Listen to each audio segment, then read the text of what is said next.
India holds an estimated 1 crore manuscripts and more than 3 lakh inscriptions carved in stone.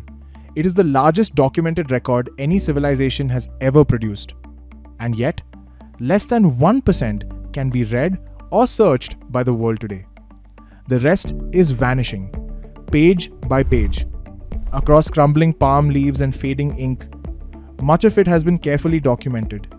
Yet preservation is not the hardest problem. Making it useful, relevant, and accessible is a challenge far greater than the slow erosion of paper, leaf, or time. 1,000 years of memory. Consider what these pages hold. The number 0, without which there is no mathematics, no science, and no computer, was written in India centuries before much of the world had a symbol or even a word for it. The Bakshali manuscript provides some of the earliest known evidence of its use.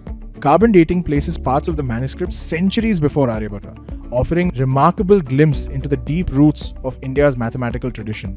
The knowledge of surgeons who described how to rebuild the human face 1,000 years before Europe believed it was possible, mathematicians who worked out infinite series, which are the foundation of calculus, 200 years before Newton was born, is being lost while in our hands. In the age of artificial intelligence, knowledge that a machine cannot read is knowledge the world will never use.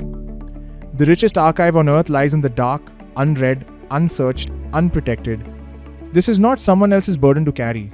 It is our inheritance, and it is our duty. To our ancestors, knowledge was sacred, the highest form of wealth people could hold. They carried it through famine, through conquest, through displacement, through the burning of libraries, through centuries that tested both memory and resolve. For one reason alone, so that it would reach us. We owe them the same duty. We owe our children a civilization that still remembers who it is.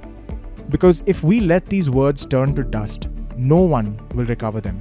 And the story of India will be told by everyone except India.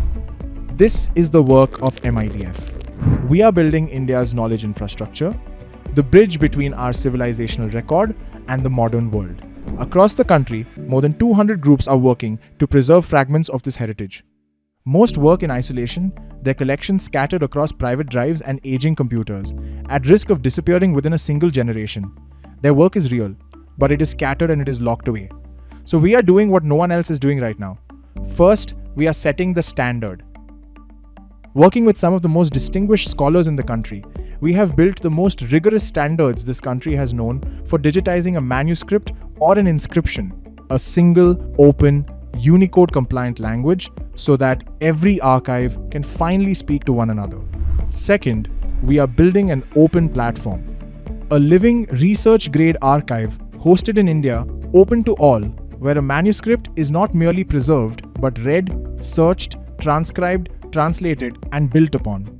We have already helped complete and bring online the Master Catalogue of India's manuscripts, a scholarly record left unfinished for more than a century. But all this cannot be done alone. Every contribution preserves one more manuscript, recovers one more inscription, rescues one more fragment of who we are from disappearing forever. This is more than a donation, it is an act of preservation.